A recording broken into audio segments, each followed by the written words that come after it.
उसके इश्क की बात करनी है जिसका इश्क ही ईमान की जान है। अगर नबी का इश्क दिल में है तो समझ लीजिए बंदा साहिबे ईमान।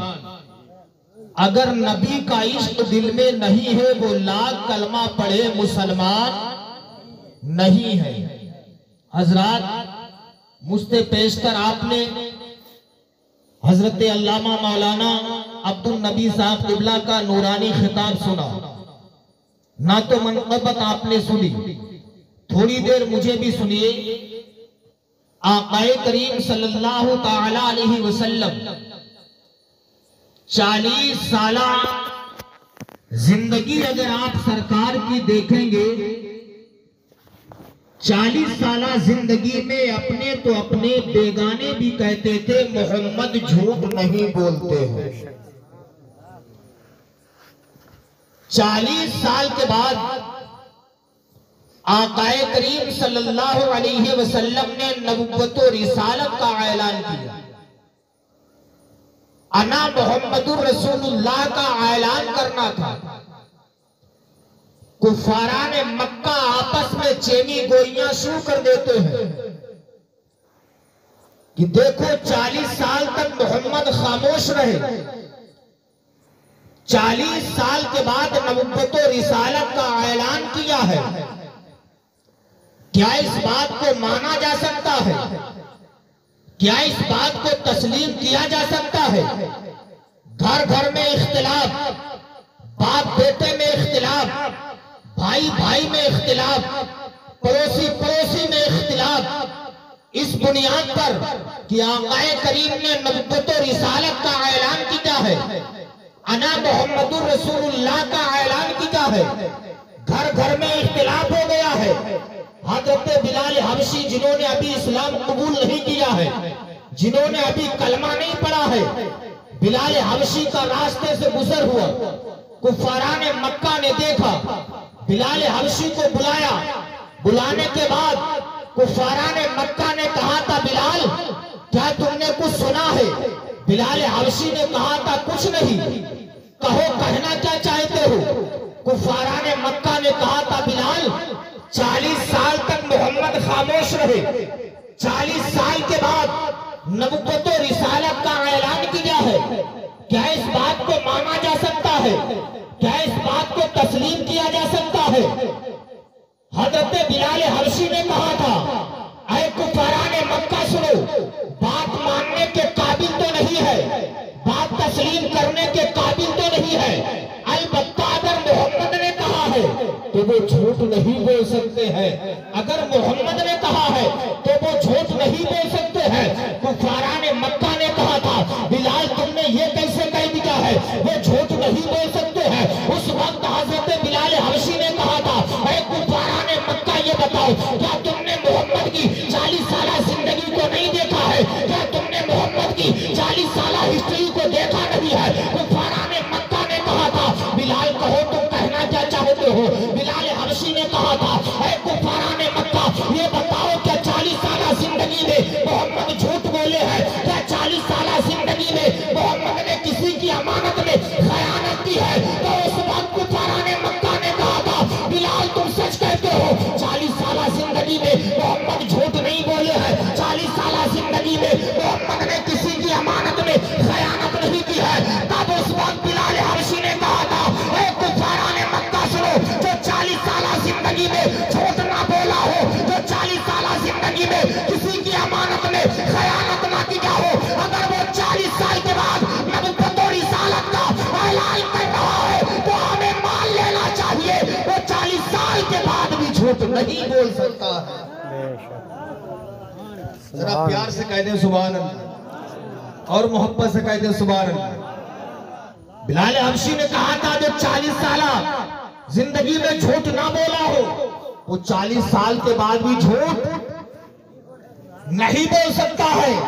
अपने तो अपने बेगाने कहते थे मोहम्मद झूठ नहीं बोलते हैं। 40 साल के बाद नबुव्वत और रिसालत का ऐलान। उलमाए किराम की दुआएं चाहूंगा। सिर्फ 23 साल जिंदगी में पूरी दुनिया में इस्लाम फैला दी। 23 साल जिंदगी में पूरी दुनिया में इस्लाम फैला दिया। आज लोग कहते हैं कि इस्लाम तलवार के जोर से फैला, इस्लाम असलहों के जोर से फैला है। मैं कहता हूं नहीं, अपना जुमला सवालो, इस्लाम तलवार के जोर से नहीं फैला। अगर इस्लाम तलवार के जोर से फैला होता तो तन्हा एक अली की तलवार ने पूरी दुनिया को कलमा पढ़ा दिया होता। इस्लाम तलवार के जोर से नहीं फैला, इस्लाम मुस्तफा के अखलाक और किरदार के जोर से फैला। इस्लाम तलवार के जोर से नहीं फैला, मुस्तफा जाने रहमत के अखलाक और किरदार के जोर से फैल गया है। मुस्तफा जाने रहमत का किरदार देखो, मुस्तफा जाने रहमत का अखलाक देखो। एक मर्तबा आका करीम सल्लल्लाहु अलैहि वसल्लम का रास्ते से गुजर हुआ, देखा कि एक दरख्त के नीचे, एक पेड़ के नीचे चंद बच्चे खेल रहे। आका करीम सल्लल्लाहु अलैहि वसल्लम उन बच्चों के पास गए। जाने के बाद आका करीम सल्लल्लाहु अलैहि वसल्लम ने बच्चों को सलाम किया। मुस्तफा जाने रहमत बच्चों को सलाम कर रहे हैं। सलाम किया, सरकार निकल गए। दूसरे दिन अल्लाह के रसूल का गुजर हुआ, देखा उसी दरख्त के नीचे वही बच्चे खेल रहे। सरकार भी बच्चों के करीब गए। जाने के बाद बच्चों को सलाम किया। मुस्तफा जाने रहमत दोनों आलम के मालिक मुख्तार बच्चों को सलाम कर रहे हैं। सरकार निकल गए। इधर बच्चे कहते, यार अल्लाह के रसूल कल निकले थे, हमें पहले सलाम किया था, आज निकले हमें पहले सलाम किया। कल हम अल्लाह के रसूल को पहले सलाम करेंगे, कल हम अल्लाह के रसूल को पहले सलाम करेंगे। पर रिया में रहने वालों एक बात बताओ, यहाँ इतने लोग बैठे, कितने लोग अपने माँ बाप को सलाम करके आओ? जरा हाथ उठा के बताइए। जो लोग करके आए हो तभी हाथ उठाना, नहीं करके आए हो? अच्छा, मेहरवा अपने कितने लोग सलाम करके आए हो? ना करके आए हो ना? माँ बाप का नाम लिया तो मुस्कुराए नहीं, लेकिन जब मेहरवा के बारे में कह दिया तो फौरन मुस्कुराने लगे। आप सोच लो, अजीब मौलवी है, मेहरवा को सलाम करने के लिए बता रहे। क्या औरत को सलाम कर नहीं सकते हो? अल्लामा अब्दुल नबी साहब किबला बैठे, अल्लामा मोहम्मद रजा साहब किबला बैठे हैं, कारी अखलाक साहब किबला बैठे हैं। इनसे आप पूछे आकाए करीम सल्लल्लाहु अलैहि वसल्लम का फरमान क्या है कि एक दूसरे को सलाम करो, सलाम करने से मोहब्बत बढ़ती है। लेकिन ये देखना ये हमारे अकीदे का है या नहीं है, ये हमारे अकीदे का है या नहीं है। आप चाहते कि अगर हमने औरत को सलाम कर लिया हमारी नाक कट जाएगी? नहीं, तुम्हें चाहिए कभी तुम अपनी औरत को सलाम कर लो, औरतों को चाहिए वो कभी अपने शोहरों को सलाम कर लिया करे, इसलिए सलाम करने से मोहब्बत बढ़ती है। इधर बच्चे मशवरा करते हैं कि कल जब सरकार निकलेगी हम अल्लाह के रसूल को पहले सलाम करेंगे, मशवरा कर रहे हैं। जब तक एक बच्चे ने कहा हम अल्लाह के रसूल को पहले सलाम करेंगे, जब अल्लाह के रसूल पहले सलाम करने का मौका देंगे तब। अल्लाह के रसूल तो हमें पहले सलाम करने का मौका ही नहीं देते, हम उन्हें सलाम कैसे करेंगे? आप सोचते हो इमाम साहब जा रहे, इमाम साहब हमें पहले सलाम करें, अल्लामा साहब निकल रही है हमें पहले सलाम करें। प्रधान जी सोचते हैं कि लोगों ने हमें वोट भी दिया, यही आकर के हमें सलाम करें। हालांकि अगर सलाम कर लो हर्ज नहीं, अपने अकीदे का है, जो सलाम में पहल करेगा उसे ज्यादा नेकियां मिलेगी। इधर बच्चों ने मशवरा किया कि जब सरकार का कल गुजर होगा हम आकाए करीम को पहले सलाम करेंगे। बच्चों ने मशवरा कर लिया। तीसरे दिन मेरे सरकार का रास्ते से गुजर हुआ, देखा कि बच्चे दरख्त के नीचे खड़े खेल रहे हैं। जब बच्चों ने आकाए करीम को आते हुए देखा, बच्चे दरख्त के नीचे से हट जाते हैं, झाड़ियों में जाके छुप जाते हैं। आकाए करीम पहुंचते हैं, पेड़ के नीचे खड़े हो जाते हैं। अब बच्चे झाड़ियों से निकलते हैं, सरकार को देख के कहते हैं अस्सलातु वस्सलामु अलैका या रसूल अल्लाह, अस्सलातु वस्सलामु अलैका या हबीब अल्लाह, अस्सलातु वस्सलामु अलैका या नबी अल्लाह। अब छोटे छोटे बच्चों ने सरकार को सलाम किया। सलाम करने के बाद किसी ने सरकार का दाहिना हाथ पकड़ा, किसी ने बायां हाथ पकड़ा, किसी ने आगे से दामन पकड़ा, किसी ने पीछे से दामन पकड़ा। पकड़ने के बाद बच्चे कहते हैं या रसूल अल्लाह, कल आप निकले थे हमें पहले सलाम किया था, परसों आप निकले थे हमें पहले सलाम किया था, या रसूल अल्लाह आज आपने हमें पहले सलाम क्यों नहीं किया? नबी फरमाते हैं बच्चों सुनो, मैं चाहता तुम्हें आज भी पहले सलाम कर लेता, लेकिन मैंने इसलिए सलाम नहीं किया कि कल तुमने आपस में मशवरा किया था कि हम अल्लाह के रसूल को पहले सलाम करेंगे। बच्चों सुनो, मैं चाहता तुम्हें आज भी पहले सलाम कर लेता, लेकिन मैंने तुम्हें इसलिए सलाम नहीं किया कि मैं अल्लाह का पैगंबर हूँ,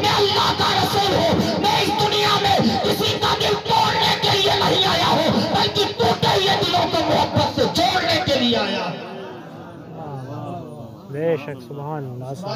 सुभान अल्लाह। समझ में आ रही गुफ्तगू मेरी? कह दो सुभान अल्लाह। नबी ने फरमाया बच्चों में अल्लाह का पैगंबर हूं, मैं किसी का दिल तोड़ने के लिए नहीं आया हूं, बल्कि टूटे हुए दिलों को मोहब्बत से जोड़ने के लिए आया हूं। मुस्तफा करीम का किरदार को देखिए, मुस्तफा जाने रहमत का अखलाक को देखिए। मदीना शरीफ की गली है, मुस्तफा जाने रहमत का गुजर हुआ, मुस्तफा जाने रहमत का गुजर हुआ।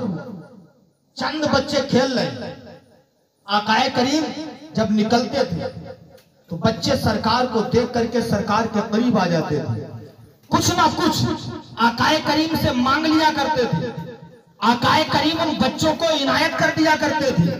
एक दिन सरकार निकले, बच्चों ने कहा या रसूल अल्लाह, मेरा दिल चाहता है आज आप हमें खजूरें खिलाएं। सरकार ने फरमाया बच्चों मेरे पास खजूरें नहीं है। बच्चे कहते या रसूल अल्लाह, अगर आपके पास खजूरें नहीं है तो खरीद के खिलाइए। नबी फरमाते बच्चे सुनो, मेरे पास खजूरें नहीं वरना खिला देता, दिरहम और दीनार भी नहीं वरना खरीद के खिला देता। अब बच्चे कहते या रसूल अल्लाह, जब तक आप हमें खजूरें खिलाएंगे नहीं हम आपको यहाँ से आगे नहीं जाने देंगे। एक बात बताओ, अल्लामा अब्दुल नबी साहब किबला, सैयद कारी मुश्तर साहब किबला या अल्लामा मोहम्मद रजा साहब किबला किसी दुकान के करीब खड़े हों और चंद बच्चे इनके करीब आ जाएं, ये 5 रुपए की टॉफी लेने के बाद बच्चों को तकसीम कर दे। दूसरे दिन अगर अल्लामा साहब दुकान के पास जाएंगे, बच्चे इन्हें देखेंगे, देख करके फौरन करीब आ जाएंगे। क्यों? कल इन्होंने टॉफियां खिलाई थी, हो सकता आज भी खिला दे। कल खिलाई थी, हो सकता है आज भी खिला दे। सरकारे मदीना सल्लल्लाहु अलैहि वसल्लम के करीब बच्चे आकर के कभी खजूरें मांगते, जिस चीज की उन्हें हाजत होती थी, जिस चीज की जरूरत होती थी, बच्चे मांगते थे। लेकिन सरकार ने फरमाया बच्चों खजूरें नहीं वरना खिला देता, दिरहम दीनार भी नहीं वरना खरीद के खिला देता। अब बच्चे कहते या रसूल अल्लाह, जब तक आप खजूरें खिलाएंगे नहीं हम आपको यहाँ से आगे नहीं जाने देंगे। मुस्तफा जाने रहमत का अखलाक तो देखिए, मुस्तफा जाने रहमत का किरदार तो देखिए। सरकार उन बच्चों की तसल्लियत शफी के लिए बैठ जाते हैं, आकाए करीम बच्चों की दिलजोई के लिए बैठ जाते हैं। अब उन बच्चों ने सरकार को ऐसे घेर लिया है जैसे शमा के करीब परवाने इकट्ठे हो जाते हैं, बीच में सरकार बैठे हैं, इधर उधर बच्चे बैठे हुए हैं, सरकार को घेर लिया है। सरकार फरमाते बच्चों से मेरे पास खजूरें नहीं वरना खिला देता, दिरहम और दीनार नहीं वरना खरीद के खिला देता। बच्चे कहते या रसूल अल्लाह, आज जब तक आपसे खजूरें खाएंगे नहीं आपको यहाँ से आगे नहीं जाने दूंगा। मेरे सरकार बच्चों की तसल्लियत शक्ति के लिए बैठे हुए हैं। कुछ ही देर में अमीरुल मोमिनीन हजरत उमर बिन खत्ताब का गुजर होता है। हजरत उमर जब करीब गए क्या देखते हैं कि बच्चों ने सरकार को घेर लिया है, सरकार का रास्ता रोक लिया है। हजरत उमर बिन खत्ताब को गुस्सा आता है। हजरत उमर बिन खत्ताब ने बच्चों को डांटा, इरशाद फरमाते हैं ए बच्चों तुम्हें पता नहीं है तुमने अल्लाह के रसूल का रास्ता रोक दिया है, तुम अल्लाह के रसूल को जाने क्यों नहीं देते हो। अब हजरत उमर बच्चों को डांट रहे हैं। नबी फरमाते उमर सुनो, बच्चों को डांटो मत, इनका दिल बड़ा कमजोर होता है। बच्चों को डांटो मत, इनका दिल बड़ा नाजुक होता है। हजरत उमर दिल में कहते हैं या अल्लाह तेरे महबूब का किरदार कितना अच्छा है। नबी ने फरमाया उमर बच्चों को डांटो मत, इनका दिल बड़ा कमजोर होता है। हजरत उमर दिल में कहते या अल्लाह तेरे महबूब का किरदार कितना अच्छा। बोलने सुभान अल्लाह। अब सरकार बैठे, बच्चे घेरे हुए, सरकार ने फरमाया बच्चों खजूरें नहीं वरना खिला देता, दिरहम और दीनार भी नहीं वरना खरीद के खिला देता। अगर तुम खाना ही चाहते चलो मुझे फरोख्त कर देना, मुझे बेच देना, मेरे इवज में मेरे बदले में खजूरें खा लेना। अब वो बच्चे थे, बच्चे सरकार मदीना को बेचने के इरादे से लेके चल दिए। नबी उठे, बच्चे उठे, नबी चले, बच्चे चले। सरकार चल रहे, बच्चे कहते या रसूल अल्लाह हम आपको बेच के 11 खजूरें खाएंगे। कोई कहता या रसूल अल्लाह हम आपको फरोख्त करके 13 खजूरें खाएंगे। कोई कहता या रसूल अल्लाह हम आपको फरोख्त करके 17 खजूरें खाएंगे। मेरे सरकार मुस्कुराते जा रहे हैं, बच्चे कह रहे हैं सरकार मुस्कुराते जा रहे हैं, बच्चे कहते जा रहे हैं सरकार मुस्कुराते जा रहे हैं। अल्लाह के रसूल दुकानदार के पास जाते हैं, जाने के कहते हैं, ऐ दुकानदार सुन ले, ये बच्चे जिद पे अड़े हुए हैं, ये हमसे खजूरें खाना चाहते हैं, मेरे पास खजूरें नहीं, वरना इन्हें खिला देता, दिरहम दीनार नहीं है, वरना खरीद के खिला देता। ऐ दुकानदार सुन ले, तू मुझे खरीद ले, मेरे बदले में इन बच्चों को खजूरें खिला दे। अब वो दुकानदार अल्लाह के पैगंबर का चेहरा देखता है, दुकानदार कहता है, या रसूल अल्लाह, ये दुकान भी आपकी है, दुकानदार भी आपका है। या रसूल अल्लाह, दुकान भी आपकी है, दुकानदार भी आपका है। आका करीम सल्लल्लाहु अलैहि वसल्लम दुकान के अंदर गए, बच्चों को करीब बुलाया, पूछा कितनी? किसी ने कहा या रसूल अल्लाह मुझे 7, किसी ने कहा 9, किसी ने कहा 11, किसी ने कहा 13। जिस बच्चे ने जितनी खजूरें तलब की सरकार ने उतनी दे दी। अब बच्चों को खजूरें मिल गई, बच्चे चलने लगे, देखा सामने उमर बिन खत्ताब खड़े, जिन्होंने डांटा था कि तुमने सरकार का रास्ता रोक लिया, जाने दो। बच्चों ने देखा उमर सामने खड़े हैं, बच्चे अमीरुल मोमिनीन उमर बिन खत्ताब के पास गए, जाने के बाद कहते हैं, ऐ उमर, तुम हमें डांट रहे थे, कह रहे थे तुमने अल्लाह के रसूल का रास्ता रोक लिया, अल्लाह के रसूल को जाने दो। उमर सुनो, हम बच्चे जरूर हैं, लेकिन हमें ये मालूम है जिसने अल्लाह के रसूल का दामन पकड़ लिया है, उसने जो मांगा है वही पाया है। जिसने अल्लाह के रसूल का दामन पकड़ लिया है, उसने जो मांगा है वही पाया है। हबीबी या रसूल अल्लाह, खालिक कुल ने आपको मालिक कुल बना दिया, खालिक कुल ने आपको मालिक कुल बना दिया, दोनों जहां है आपके कब्जो इख्तियार। ऐसा किरदार था मुस्तफा जाने रहमत का, ऐसा अखलाक था मुस्तफा जाने रहमत का। सिर्फ 23 साल जिंदगी में पूरी दुनिया में इस्लाम फैला दिया, और अल्लाह ने ऐसा हसीन बनाया, इतना खूबसूरत बनाया, जो ईमान की नजरों से देख लेता था, कलमा पढ़ के इस्लाम कबूल कर लेता था। इतना हसीन बनाया। उलमा से आपने सुना होगा कि इतना हसीन अल्लाह ने बनाया, इतना हसीन बनाया, सानिए मुस्तफा दुनिया में कोई है ही नहीं, और होगा भी कैसे जब रब ने बनाया ही नहीं। इतना हसीन। अब्दुल्ला बिन उमर, हजरत अब्दुल्ला बिन सलाम यहूदियों के बहुत बड़े आलिम है, कसम खाई थी कि मादल्ला कभी मोहम्मद को देखूंगा नहीं। बहुत बड़े यहूदियों के आलिम, कसम खाई है कभी मोहम्मद को देखूंगा नहीं। एक दिन निकले, उधर से आ रहे थे, इधर से आका करीम का गुजर हुआ। अब्दुल्ला बिन सलाम कहते हैं, जब मैंने देखा कि मोहम्मद आ रहे हैं, अब्दुल्ला बिन सलाम कहते हैं, मेरे दिल में ख्याल आया, है अब्दुल्ला बिन सलाम, तूने कसम खाई है मोहम्मद को ना देखने की। आज तो मोहम्मद उधर से आ रहे, तू इधर से जा रहा, रास्ता भी तब्दील नहीं किया जा सकता। अब्दुल्ला बिन मुबारक कहते हैं, मैंने सोचा, अब्दुल्ला बिन सलाम कहते हैं, मैंने सोचा अब जाऊं तो किधर जाऊं, कसम खाई है कि मोहम्मद को देखूंगा नहीं। अब्दुल्ला बिन सलाम कहते हैं, जब मैं मोहम्मद के करीब पहुंच गया, मैंने रुमाल से अपने चेहरे पर, मैंने अपना रुमाल अपने चेहरे पर डाल लिया ताकि मैं मोहम्मद को ना देख सकूं। अब्दुल्ला बिन सलाम कहते हैं, जब मैं मोहम्मद के करीब पहुंच गया, मैंने सोचा लाओ मोहम्मद को देख लूं। अब्दुल्ला बिन सलाम, यहाँ पर तू और मोहम्मद है, तीसरा कोई नहीं है, जरा अपने चेहरे से रुमाल हटा के मोहम्मद को देख ले, मोहम्मद है कैसे। अब्दुल्ला बिन सलाम कहते हैं, मैंने दिल में ख्याल किया ही था कि यहाँ पर मोहम्मद तू है, तीसरा कोई नहीं है। अब्दुल्ला बिन सलाम कहते हैं, मैंने अपने चेहरे से अपना रुमाल हटाया, जब मैंने नबी का चेहरा देखा, अब्दुल्ला बिन सलाम कहते हैं, मैं नबी के कदमों पर गिर गया। गिरने के बाद कहते हैं, कसम खुदा की चेहरा किसी छोटे इंसान का चेहरा नहीं हो सकता है। अब्दुल्ला बिन सलाम रसूलुल्लाह के कदमों पर गिरे हैं, अर्ज करते हैं, या रसूल अल्लाह, मैंने इस दुनिया में बड़े बड़े हसीन और जमील लोगों को देखा है, लेकिन या रसूल अल्लाह, जितना हसीन और माजबी अल्लाह ने आपको बनाया है, इतना खूबसूरत पूरी दुनिया में किसी को बनाया ही नहीं।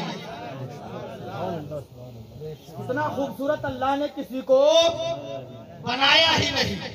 सुभान अल्लाह, कितने हसीन है मेरे मुस्तफा, कितने खूबसूरत हैं आकाए मदीना। थक गए हो क्या? थक गए हो ना? आधा घंटा मुझे गुफ्तगू करनी थी, प्यार से बोल दे सुभान अल्लाह। 20 मिनट हो गए, 10 मिनट और सुन लीजिए, प्यार से बोल दे सुभान अल्लाह। मुस्तफा जाने रहमत को अल्लाह ने इतना हसीनो माजबी बनाया, जो देखता था कहता था या रसूल अल्लाह अपनी गुलामी का पट्टा मेरे गले में डाल दीजिए। मुस्तफा सुभान अल्लाह। जब भी कोई एक मर्तबा सहाबा की अंजुमन लगी हुई है, सहाबा बैठे अर्ज करते या रसूल अल्लाह जब भी कोई बच्चा पैदा होता है तो रोता हुआ कि पैदा होता है।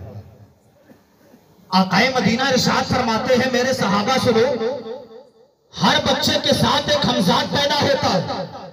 वो हमजाद बच्चे की पसलियां दबाता है, बच्चे को तकलीफ पहुंचती है, इसलिए बच्चा रोता हुआ पैदा होता है। उलमाए कराम से आपने सुना होगा अगर बच्चा रोता हुआ ना पैदा हो तो डॉक्टर फौरन कहते हैं कि बच्चे की जिंदगी खतरे में। बच्चा मौत और जिंदगी की जंग लड़ रहा है, बच्चे का बचना मुश्किल है अगर बच्चा रोता हुआ पैदा ना हो। सहाबा कहते या रसूल अल्लाह हर बच्चे के साथ हमजाद पैदा होता है? नबी ने फरमाया हाँ मेरे सहाबा सुनो, हर बच्चे के साथ हमजाद पैदा होता है। सहाबा फिर कहते या रसूल अल्लाह हर बच्चे के साथ? नबी ने फरमाया हाँ हर बच्चे के साथ। सहाबा कहते या रसूल अल्लाह क्या वो हमजाद आपके साथ भी पैदा हुआ था? नबी फरमाते हाँ मेरे सहाबा वो हमजाद मेरे साथ भी पैदा हुआ। सहाबा कहते या रसूल अल्लाह फिर उसका क्या हुआ? नबी फरमाते मेरे सहाबा सुनो, जब मैं पैदा हुआ वो हमजाद भी मेरे साथ पैदा हुआ, लेकिन अल्लाह ने मुझे इतना हसीन व माजबी बनाया, इतना खूबसूरत बनाया, वो हमजाद मुझे देखता गया देखता गया देखता गया, मेरे चेहरे में ऐसा खो गया कि उसने कलमा पढ़ा मुसलमान हो गया। हबीबी या रसूल अल्लाह ऐसा तुझे खालिक ने तरहेदार बनाया, ऐसा तुझे खालिक ने तरहेदार बनाया, यूसुफ को तेरा तालिबे दीदार बनाया। प्यार से बोल दे सुभान अल्लाह। अच्छा बानी जलसा कहाँ है? जिनका मिलाद शरीफ है वो कहाँ है? इस महफिल में बैठे हुए? अच्छा चलेगा, प्यार से बोल दे सुभान अल्लाह। तो इसलिए इस्लामी भाइयों, अल्लामा अब्दुल नबी साहब किबला की आपने गुफ्तगू सुनी है, इस्लाही बयान इनका सुना है। मैं आपसे ज्यादा तवील गुफ्तगू नहीं, 2-4 मिनट और सुन लीजिए। कुछ काम की मैं आपको बातें बता दूं। खुद दीन के सिपाही बनो, अपनी औलाद को भी दीन का सिपाही बनाने की कोशिश करो। कब तुम्हारी औलाद, कब तुम्हारे बच्चे, कब तुम्हारी बच्चियां कनीज़ाने फातिमा बनेंगी, कब तुम्हारे बेटे गुलामे मुस्तफा बनेंगे, कभी तुमने ख्याल किया? नहीं।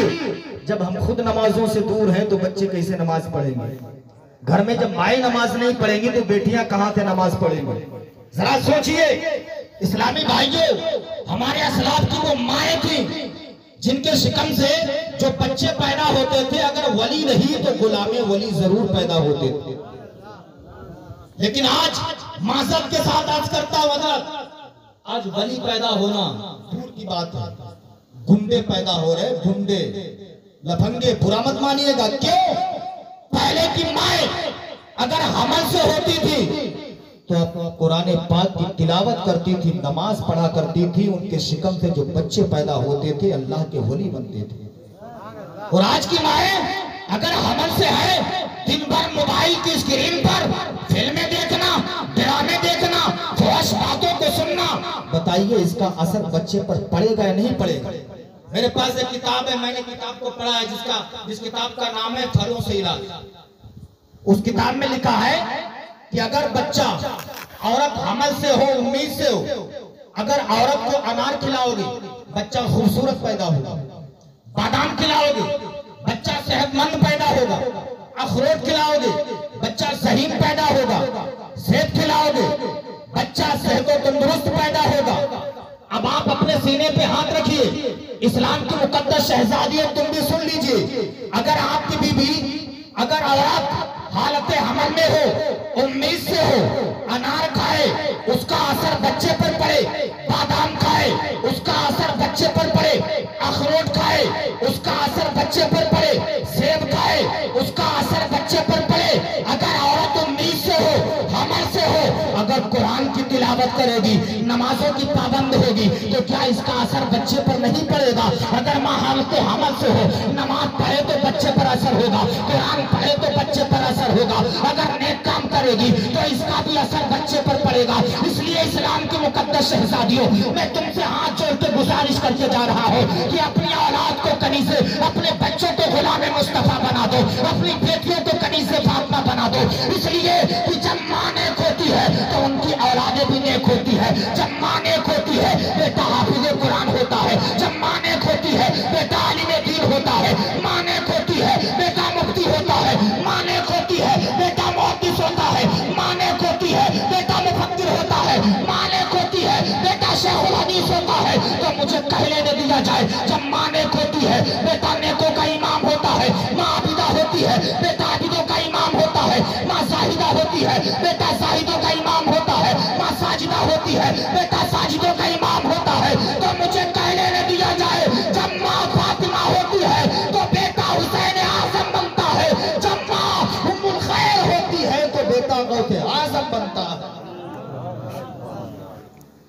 आप भी नबी की सुन्नत के मुताबिक अपनी जिंदगी गुजारने की कोशिश कीजिए। इसलिए ये तुम्हारी माँ जिसके कदमों के नीचे जन्नत है, मेरी माँ गौर से सुनिए, आकाए करीम का फरमान क्या है। नबी फरमाते जब ये बच्ची है तो अपने माँ बाप के लिए जहन्नम से बचाने का पर्दा।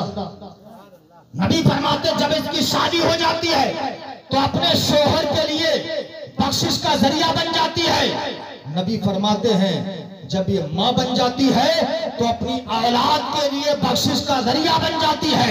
नबी फरमाते हैं जन्नत ताता अक़दामुल उम्महात, जन्नत माओ के कदमों के नीचे है। क्या कभी आपने सोचा, अपने सीने पर हाथ रख के सोचिए, नबी ने ये क्यों फरमाया जन्नत माँ के कदमों के नीचे है। नबी ये भी तो फरमा सकते थे जन्नत माँ के कदमों के ऊपर है, जन्नत माँ के शिकम पे है, जन्नत माँ के सीने पे है, जन्नत माँ के चेहरे पे है, जन्नत माँ के सर पे है। नबी फरमाते जन्नत माँ के कदमों के नीचे है। इसलिए नबी ने फरमाया ताकि जमाना जान जाए जब माँ के तलबे का ये आलम है, फिर माँ के पेट का आलम क्या होगा, फिर माँ के सीने का आलम क्या होगा, फिर माँ के चेहरे का आलम क्या होगा।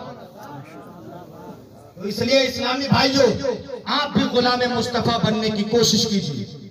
इसलिए कि एक दिन मरना, अंधेरी कोठरी में पहुंचना है। मौत एक ऐसा जाम है जिसे हर किसी को पीना है। अंधेरी कोठरी में पहुंचना है, एक दिन मरना है। मैं तो ये कहता हूं आपका चलना फिरना उठना बैठना सब कुछ नबी की सुन्नत के मुताबिक होना चाहिए। हमारा उठना नबी की सुन्नत के मुताबिक हो, हमारा बैठना नबी की सुन्नत के मुताबिक हो, हमारा चलना नबी की सुन्नत के मुताबिक हो, हमारा हर काम नबी की सुन्नत के मुताबिक हो। अल्लाह की इज्जत और जलाल की कसम, बरैया में रहने वाले अगर आपने नबी की सुन्नतों पर अमल कर लिया तो इंशाअल्लाह एक दिन वो आएगा, इसी बरैया की गली गली होगी, हुसैन के अब्बा की अली अली होगी। लेकिन नबी की सुन्नतों पर अमल करने की कोशिश तो करके देख लो। अगर नबी की सुन्नतों पर तुमने अमल कर लिया तो इंशाअल्लाह हर मैदान में तुम कामयाब हो जाओगे। अभी अल्लामा अब्दुल नबी साहब किबला ने बताया था कि हमें समझ रहे अल्लाह ने हमें पैदा किया इसलिए ताकि हम बेईमानी मक्कारी करें। मादल्ला, अल्लाह ने हमें इसलिए पैदा किया ताकि हम खेल कूद में मशगूल रहे। अल्लाह ने क्या हमें इसलिए पैदा किया ताकि हम सोएं। अल्लाह ने क्या हमें सिर्फ इसलिए पैदा किया ताकि हम खाएं। अल्लाह ने क्या हमें इसलिए पैदा किया कि हम खाली पानी पिए। अल्लाह ने तो इसलिए पैदा किया, रब कुरान में फरमाता है वमा खलक़तुल जिन्ना वल इंसा इल्ला लियअबुदून। अल्लाह फरमाता मैंने जिन और इंसानों को इसलिए पैदा किया ताकि वो हमारी इबादत करें, ताकि वो हमारी परस्तिश करे। इस्लामी भाइयों, अगर तुम चाहते हो कि अल्लाह तुम्हारे दिलों को सुकून दे दे, तुम्हारे दिलों को करार मिल जाए, तो अल्लाह का जिक्र करते रहना, तुम्हारे दिलों को सुकून मिल जाएगा। जाते जाते 2 मिनट की गुफ्तगू और सुन लीजिए, प्यार से बोले सुभान अल्लाह। अपने बच्चों को गुलाम मुस्तफा कैसे बनाओगे? मालूम है तरीका मैं आपको बता दूं। इमाम गजाली रहमतुल्लाह अलैह किताब में लिखते हैं, जरा मुस्कुरा के कह दो सुभान अल्लाह। थके तो नहीं हो ना? अभी थके तो नहीं हो? और सुन्नी ना कभी थकता है ना कभी छकता है, क्योंकि हम गौसे आजम के नाम की बिरयानी खाते, हुसैन के नाम का खिचड़ा खाते हैं। गौस की बिरयानी, हुसैन के खिचड़े से जो भी ये पिछड़ा वो मर्द नहीं बल्कि है। समझदार। तो ना हम कभी थकते हैं ना कभी छकते हैं। इमाम गजाली रहमतुल्लाह अलैह, आपके समझ में आ गया सुभान अल्लाह। इमाम गजाली रहमतुल्लाह अलैह लिखते हैं, जब बच्चा पैदा हो तो सबसे पहले उसे कलमा सिखाओ, ला इलाहा इल्लल्लाह मुहम्मदुर रसूलुल्लाह। बच्चा पैदा हो तो उसे अल्लाह का नाम लेना सिखाओ। जब बच्चा पैदा हो तो उसे अल्लाह का नाम लेना सिखाओ। कैसे सिखाओ? तरीका लिखते हैं, बच्चे को अपनी गोद में लेने के बाद बच्चे की तरफ देख के कहो, बेटा कहो अल्लाह अल्लाह अल्लाह। तो तुम तजर्बा कर लेना इस बात का, जब तुम अपने बच्चे को गोद में लोगे लेने के बाद कहोगे बेटा कहो अल्लाह अल्लाह अल्लाह, तुम्हारा बेटा तुम्हारा मुंह देखेगा। जब तुम फिर कहोगे बेटा कहो अल्लाह अल्लाह अल्लाह, जब तुम बार बार कहोगे बेटा कहो अल्लाह अल्लाह अल्लाह, तो तजर्बा कर लेना तुम इस बात का, तुम्हारा बेटा तुम्हारा मुंह देख के कहेगा अब्बा अब्बा अब्बा अम्मा अम्मा अम्मा। तजर्बा कर लेना तुम अपने बेटे को देख करके कह रहे हो बेटा कहो अल्लाह अल्लाह अल्लाह, बच्चा तुम्हारा मुंह देख के कह रहा है अब्बा अब्बा अम्मा अम्मा। वहीं पर इमाम गजाली लिखते हैं, रब फरमाता मेरे बंदे देख ले, तूने अपनी औलाद को मेरा नाम लेना सिखा दिया है, हमने तेरी औलाद को तेरा नाम लेना सिखा दिया। लेकिन अब अल्लाह का नाम लेना कहाँ सिखाते हो? कहाँ सिखा रहे? अब तो बच्चा जब बोलने के काबिल हो, जरा से चिल्लाई पड़े तो ये हमारी अम्मा कहती है वो म्यूजिक बार डांस वाला गाना लगाए थे, और यह पिता सा है जहां मोबाइल में डांस वाला इसने गाना सुना, चिल्ला रहा था, खामोश हो गया। कितना अच्छा था उस वक्त अगर माँ पवित्र थी, पाको शफाफ थी, सूरह फातिहा पढ़ लेती, बच्चे पर दम कर देती, इंशाअल्लाह रोना बंद हो जाता। अगर पाक को पवित्र नहीं थी तो खतीब इमाम की बारगाह में पहुंचा देती, दम करवा लेती, इंशाअल्लाह बच्चे को सुकून मिल जाता। लेकिन नहीं, बचपन में उसकी आदत खराब कर दी। मैंने तो कई बच्चों को देखा है, कितना भी खिलाओ कुछ भी हजरत कहो खामोश नहीं होते हैं, और उनको हाथ में मोबाइल दे दो बिल्कुल खामोश हो। आदत बिगाड़ दी है, मोबाइल दे करके आपने आदत बिगाड़ दी है। जाते जाते मैं आपसे जुमला और भी कहूंगा, ये मोबाइल अगर सही इस्तेमाल करें तो ठीक है। इस दुनिया में कोई ऐसी चीज नहीं जो मोबाइल में ना हो, आप जो चाहे मोबाइल में मंगवा सकते हैं, लेकिन जिसके दिल में अल्लाह का खौफ है वो दुनियावी चीजें नहीं देखेगा, बल्कि उलमा की तकरीर सुनेगा, नाते सुनेगा, कुरान की तिलावत सुनेगा। और जो बेहया है उन्हें सब कुछ इस मोबाइल में देखना है। तो जाते जाते बात कहूंगा, अपनी बहन अपनी बेटियों के हाथ में कभी मोबाइल ना जाने दो। एक मिनट, अपनी बहन बेटियों के हाथ में मोबाइल ना जाने दो। हजरत शहर में जाकर के देखिए, लड़कियां जो ट्यूशन पढ़ने जाती है, जहां वहां से निकलती, कान में उनके मोबाइल आ गया, बातें करना शुरू। बाप समझ रहा मेरी बेटी ट्यूशन पढ़ने गई, बाप समझ रहा मेरी बेटी कॉलेज में गई है पढ़ने के लिए, लेकिन बेटी रास्ते पर बात करती हुई गई, रास्ते पर बात करती आई। कभी तुमने सोचा, अपने सीने पे हाथ रख के सोचिए, जिस बेटी या जिस बहन के हाथ में तुमने मोबाइल दिया है, इस लड़की के मोबाइल का काम क्या है? तुमने लड़की को मोबाइल दिया है, इसका काम क्या है? कभी तुमने सोचा ये लड़की बात करेगी तो किससे करेगी? कोई तो इसका बॉयफ्रेंड होगा, कोई तो इसका दीवाना होगा, कोई तो इसका मस्ताना होगा, कोई तो इसका फरजाना होगा जिससे बात करेगी। तो अपनी बहन और बेटियों के हाथ में मोबाइल ना जाने दो। मेरे सरकार का जमाना है, अल्लाह के रसूल का रास्ते से गुजर हुआ, देखा कि एक लड़की के हाथ में कलम है, वो कलम से कागज पे कुछ लिख रही है। नबी ने फरमाया सहाबा लड़की के हाथ में तलवार किसने दे दी है? सहाबा कहते या रसूल अल्लाह तलवार नहीं बल्कि कलम है। नबी फरमाते सहाबा तलवार है। सहाबा कहते या रसूल अल्लाह कलम है। नबी ने फरमाया तलवार है। अगर नबी अपने दौर में एक लड़की के हाथ में कलम देख ले, नबी फरमाए सहाबा तलवार है, तलवार है, तलवार है। अगर आपने इस पुरफितन दौर में अपनी बहन या बेटी के हाथ में स्क्रीन टच मोबाइल दे दिया, ये मोबाइल आइटम बम से कम नहीं है, ये आइटम मोबाइल आइटम बम से कम नहीं है। इसलिए अगर अपनी बहन या बेटियों के हाथ में कुछ भी देना चाहते हो, उनके हाथ में मोबाइल न जाने दो। अगर देना चाहते चाहते हो तो उनके हाथ में अल्लाह का कुरान दे दो, हदीस मुस्तफा दे दो। अगर देना चाहते हो तो सीरत फातिमा की किताब दे दो। अगर देना चाहते हो सीरत आयशा की किताब दे दो, सीरत खदीजा की किताब दे दो, सीरत ज़ैनब की किताब दे दो। जब तुम्हारी बहन या बेटी सीरत फातिमा की किताब पढ़ेगी, सीरत आयशा की किताब पढ़ेगी, सीरत खदीजा की किताब पढ़ेगी, तो वो डायनो चुड़ैल नहीं बनेगी, इंशाअल्लाह कनीज़े फातिमा जरूर बन जाए। इसलिए कहने वाले ने कहा तालीम औरतों की जरूरी तो है मगर, तालीम औरतों की जरूरी तो है मगर खातून खाना हो वो सभा की परी।